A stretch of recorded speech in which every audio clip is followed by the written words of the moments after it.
way past quorum. We don't have a ton to do. Just real quickly at the beginning of the meeting, I will mention I went to my first meeting of the Traffic and Parking Commission yesterday, which approved a concept plan for the speed limit reduction program. So more on that. It will eventually come to council. Something else that might eventually come to council is a fee study for valet, which has been $50 a year since 1996, and probably insufficient to our current market rates for curb space. So anyhow, those might very well become council actions in the near future. Do you know if does the plan talk about, as we lower the speed limits, whether there are signs or painted on the streets? I'll defer to Ms. Stone, but a little bit. So pavement markings will be ground up basically, and we will reinstall them basically where they are now. And if there are pavement markings that we kind of feel based on the way that a street is designed, we can add in, we can. So signs will be replaced. We'll be rolling it out over a year. Right now, that's kind of give or take the timeline. And the pavement markings will be replaced at the same time. So that's all so kind of both a sign and a pavement marking. Yeah, but we don't have pavement markings everywhere. But in most of the locations where we have them now, we intend to go back with the newly lowered speed limit. So where it says 30 now, it would say 25 in the future. There's specific types of streets that this is happening on, not all streets. So definitely not all streets. Yeah, it's not all streets. Not collectors? No. Not collectors. So, and I can send this out to council if it would be helpful. It might be worth it since we're going to consider it. Yeah. So the major and collector street plan that planning puts together and updates regularly identifies arterials, collectors, and local streets. And this would affect local streets in the urban services district. And it would affect streets that are currently signed 30 miles per hour and drop them to 25 miles per hour. We are working with planning right now to create a GIS layer that would basically allow people to see if their street's going to be impacted. And the committee, the outreach group that's working on this is going to help us refine that tool, make sure that as we're going into different council districts and neighborhoods, people can go to one link, they can type in their address, and they can see if the streets around them are going to be impacted or not. What is the current fine for violating the speed limit on these local streets? I don't know the answer to that. It's escalated. I believe MNPD can give you a citation based on how fast you are going. So if you're going 35 and 25, you would get one ticket. I think above a certain number, they have an escalated thing. Is it worth Is it worth looking at possibly increasing the fines on those local streets in order not only to create another revenue stream, but to really drive home that we need you to slow down? I'm not sure where in the code We'll have to those figure that amounts out. are. That is absolutely worth asking when we get here, because I know we've got MNPD is represented on the board, They are, right? yeah. And from council, Councilmember Allen is serving on sort of the working group that's going to prepare the final draft of this. So Okay. we'll definitely make sure that question gets. Okay. There are going to be changes to the code. So that's what you all are going to be authorizing through council is updating the code. So I'm assuming that there will be probably a robust discussion when that legislation comes through about exactly what needs to be changed. And, I'm sorry, Sean. Was there any discussion, just based on some feedback that I'm getting from folks, of maybe 25 is even high for some of the streets that are going to be redesignated, and if we're doing fresh signage, is there any opportunity for certain areas to get different designation? So what I know right now, and I am not an engineer, so I will preface by saying that, but streets that are part of the walking district program, and you have one in your district, if the street got lowered to 20, it will stay 20. We're pretty committed to the idea of 25 across the board because it creates consistency, and we think that from a messaging perspective and an education perspective, that consistency is key. All of that to say, there is a mechanism mechanism to lower speed limits on a case-by-case basis, and that's to take them to the Traffic and Parking Commission. And I know there's been interest on some of our, especially our arterials, where we have changes in speed. I know Gallatin Pike goes from 35 to 40. I think at Briley Parkway maybe is where it breaks.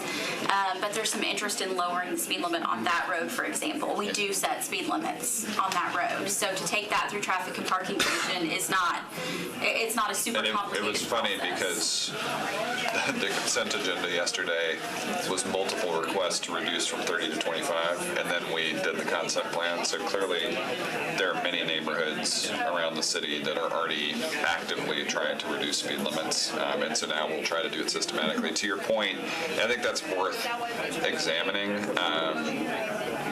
but we have the tools. I think it's a question of what is the best broad-based approach here, right? And I think there's been a lot of overall buy-in that reducing from 30 to 25 as your baseline, and then being able to drop even further or create a walking district or something like that is still in the toolkit. And we're going to be looking really, I'm sorry to interrupt, I'm not on this committee, so I'm just talking kind of freely, but we are looking at what other cities have done successfully. We're looking at the speed limit changes that they've made, and one of the messages that's becoming clear in what other cities have done is that consistency is key. Being able to message with yard signs and bumper stickers and, on social media with 25, drive 25, or, something like that is really important to raise public awareness about the issue of speeding in our neighborhoods generally. And that's more than anything, that's what we hope to accomplish with this, is to really raise awareness about this important quality of life and safety issue. But, Courtney, I'll just push back a little bit. I know that Councilmember Parker already has a 20 is plenty bumper sticker, and I think you could message that too. So I'm just saying. That does have a nice ring to it, I'll give you that. Disabled fifth gear on my car. And on the valet, I saw you tweet that they don't have a map of where That's they are. correct. We're working on that. Is that okay? They are okay. Working on that, and we're also working on the inventory parking space equivalent, so we know sort of our occupancy of public right way. Gotcha. So anyway, brief report from Traffic and Parking Commission. If this is useful information, I'm happy to kind of do this, as there is relevant information there. Those two items very likely to produce council action at some point in the future. So with that, we'll move on to the agenda. We've got looks like one resolution and one bill, and Councilmember Van Rees walked in just in time for this heated discussion. And I will, let's see, RS 2019-83 request participation in the Tennessee Logo Sign Program, and I will recognize Councilmember Van Rees. Yes, this was before you a couple of weeks ago. We had a deferral just to make sure we'd answer all the questions regarding the blue sign campaign. We'll remind you that there's no cost to the city at all in regard to this, but great benefit to businesses throughout Davidson County. When implemented, businesses within, I believe it's, the rules are 3 miles from any interstate or Briley Parkway or Ellington Parkway can contact TDOT and apply to have their logo put on a sign at an exit. There is cost to that business to cover TDOT's costs, and once they have enough to put a sign up, we'll start seeing signs. But there is no cost to Metro in regard to it. It does only, it can only be applied to interstates, so anything with an I in front of it, right? So that it does include I-440, I-65, 24, but then also Ellington Parkway and Briley Parkway. Independence Way? No. There's also one of the other questions that was asked is what happens if we accidentally have some sign clutter and it's 20 years later and Davidson County says, you know what, we don't need these anymore. People know where to find the Hampton Inn by now. I don't know, something happens. It is a state project, and so we simply would have, this council can simply send a letter requesting the Davidson County delegation at that time, representatives of Davidson County and the transportation folks at the state level to simply withdraw. And so that's how that happens. Because it's no cost to TDOT or to Metro, and only really a benefit to the businesses. No one is kind of in opposition of either happening or not happening. The only reason that we haven't signed up for it in the past is because we just simply haven't asked. Until now. Until now. So we want to join our friends in Memphis and Knoxville, and that's why we're bringing it back up today. Did you say at one point that there was maybe at the last meeting, that there's an interval between exits that is required for signage? Yeah, all of the rules and regulations by TDOT in order to be on a sign and where the signs can and cannot be placed is in TDOT regulations. Okay. But there's special provisions, particularly at those cloverleaf exits and things like that, to avoid confusion or too much in your eyesight whenever you're trying to make a merge or something. So they've thought of that. Great. All right. Well, you've heard the background. I would accept a motion to approve. So moved.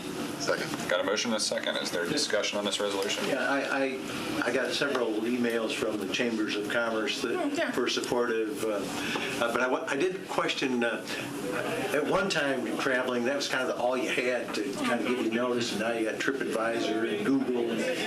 Do they find them still as useful?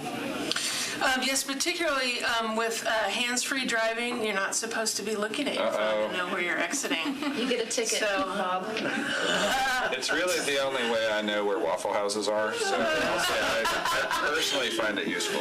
The Waffle House app is helpful, though, at some point. I don't need an app for Particularly in a that. I got these handy snowstorm. signs. But that is, you're right as far as wayfaring is concerned, but particularly for tourists coming into town, knowing that, that's the exit where I can go grab a cup of coffee, or that's the exit where I can get some lodging, or that's where I get off in order to get to Country Music Hall of Fame or whatever.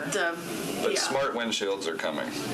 It's just a matter of Smart time. windshields. Oh, that's awesome. Yeah. By then, we can ask, we get smart windshields.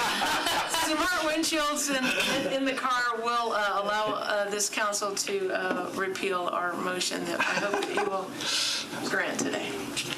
All right. Other questions? All right.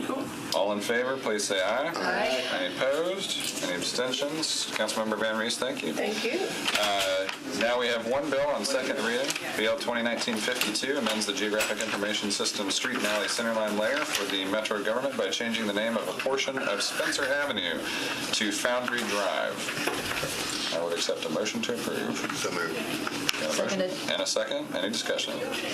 All right, hearing none. All in favor, please say aye. Aye. Any opposed? Any abstentions?